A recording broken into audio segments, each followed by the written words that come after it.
Hey guys, I'm back. Thank you for joining me. I wanted to do a quick little update video today. I have some cool stuff to show you guys. But first, I wanted to say a huge thank you to you guys for all the support on my last video. I got a lot more views than my videos usually do and a bunch of new subscribers, so that was awesome. I really appreciate that. Thank you so much. If you haven't subscribed, I would love it if you would. What are you waiting for? Join the club. I have some cool stuff planned in upcoming videos, so stay tuned for that. So this is gonna be kind of a random, just impromptu update video. Nothing too fancy, but I did just wanna jump on here and check in with you guys.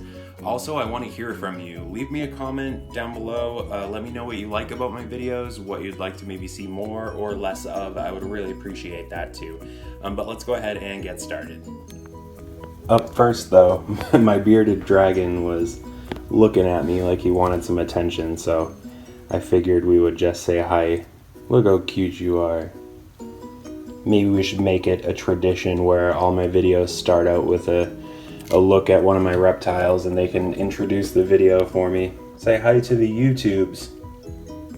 Alright, up first I want to show you guys my windowsill section of my grow area. These are a lot of my larger orchids that don't fit as well or won't fit at all under my grow lights. And some of them are also just lower light plants that don't need the intense artificial lights. There's a pretty good mix though. Some of these are highlight plants that just I have no other space for. Up first, I wanted to give you guys a look at my Cycnoches. I showed you this in my last video, but it hadn't quite opened all the way.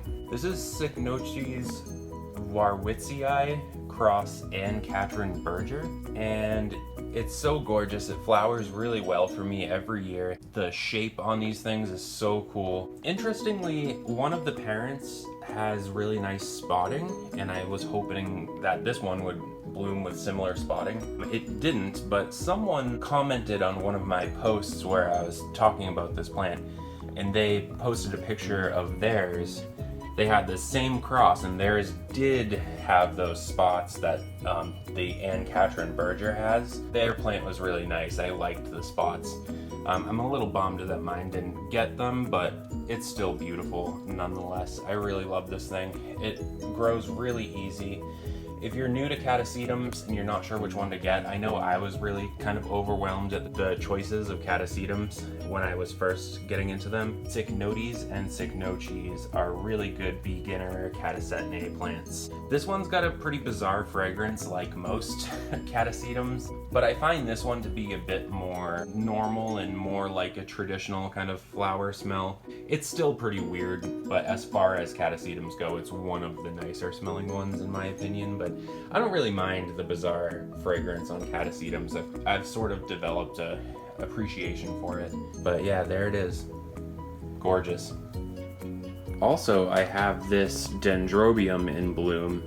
I guess it would be like a nobly type dendrobium, and I was really excited to see this was in bud, but I was confused. It went into spike during the summer when I believe it had last bloomed just in like the spring, not that long ago. And I know that these guys like to have a cool, dry winter rest. That's the only way you can really get them to bloom well. So for it to bloom again without having that rest period in between was a little strange. I need to do a bit more research about dendrobiums. I'm not an expert, admittedly, so if you have any thoughts on why this is blooming kind of like twice in a season, let me know. But can't complain, it's gorgeous. I love the fragrance. Here is my Shelob Tolkien, doing well. These flowers lasted a pretty long time, but they're starting to fade.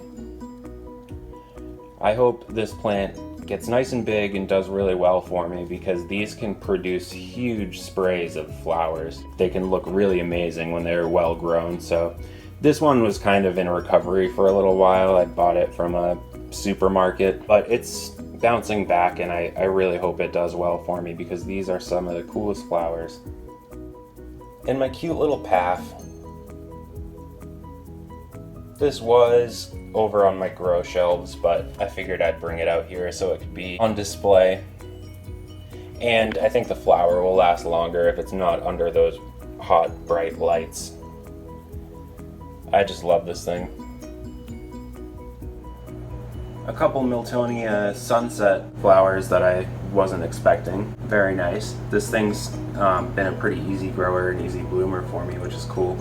I heard that these can be kind of finicky, so I'm happy that it's doing well for me.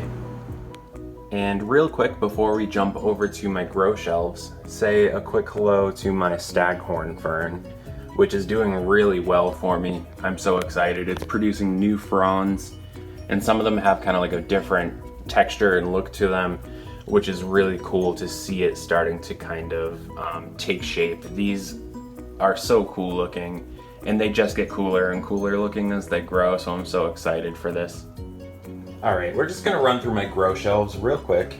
This is my Cattleya Chienia red apple. Really beautiful Cattleya. It had a lot more flowers before. It's starting to finally drop them. And I did attempt a pollination, so that'll be exciting. I will discuss that in a future video.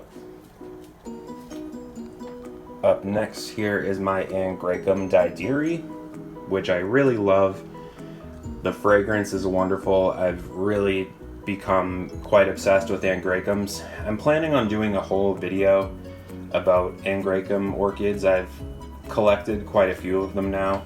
So I've been reading a lot about them, and I have some things to say about Angraecoids. So if you're interested in that, stay tuned. Let me know if that's something you would watch. And let's see. Here is my little hazel red jewel, which is my favorite little mini Cattleya. Not all the buds have opened up yet, so this will get even more blooms on it. I'm not that happy about the bloom display this year. The flowers are just bunched together kind of poorly, but that's just bad luck. That happens sometimes. This thing's gorgeous, super easy growing. I love it. Once all the flowers open, I will give you guys a closer look at that one.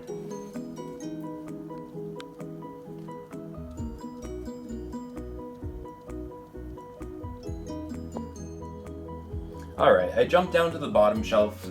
I know I'm going through this kind of fast. I'm skipping over a lot of things, but that's because I have a lot of future videos planned where I will be talking about some of those other plants, so I just wanted to keep this one kind of short and just show you the blooms and spikes and stuff. This here is my Frag Ink and Treasure. Hopefully you can see that okay. Sometimes my artificial lights, they kind of mess with the picture quality a little bit, but it's doing well. That's the second bud on that spike. A lot of frags will bloom a couple flowers on a spike, which is great.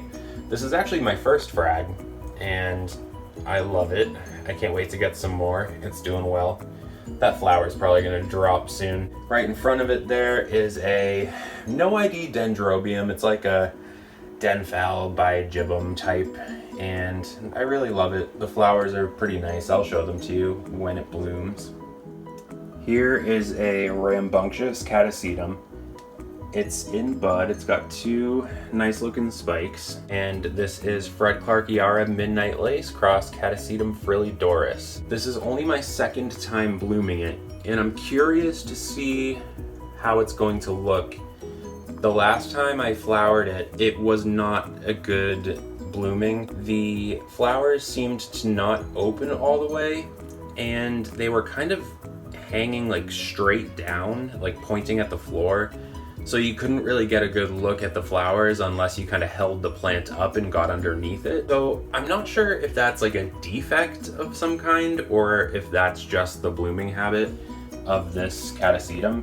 That trait isn't uncommon, like especially orchids, like a lot of them have a tendency to sort of hang straight down like that and the flowers kind of face the ground. But usually, especially Fred Clarkiaras, tend to have really nice, broad, open flowers. So I'm not sure if that's just a trait of this plant or if it was some kind of defect when it last bloomed. The flowers are sort of looking similarly this time though. See how they're kind of pointing straight down? They might correct themselves a little bit, but we'll see. Maybe that's just the way this thing blooms and you just have to hang it up to get a good display, but I'm very curious and I will show you guys when it flowers. Here are some Masdevallias, and I have a nice flower on this one. Very bright yellow color, which I love.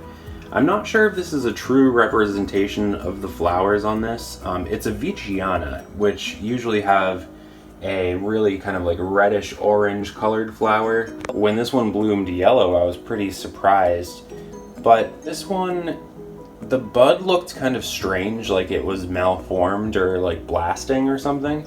I didn't expect it to flower, and when it did and I saw that it was bright yellow, I don't know if that's some type of like defect or if that's just the way it looks. It just looks very different than the other Veitchianas that I have, but I do really love the yellow. I don't dislike it at all. I was just kind of surprised, but we'll see when it flowers again in the future. Alright, I think that's it for me today, guys. I hope you enjoyed that. I know it was kind of random. Probably not the most exciting content I've ever made, but thanks for being patient while I work on some of the bigger, more exciting projects that are coming up in the future. If you haven't subscribed, please do. Please leave me a comment. Also, like this video, do all that stuff. It helps me out a lot. So thank you so much, and I'll see you guys soon.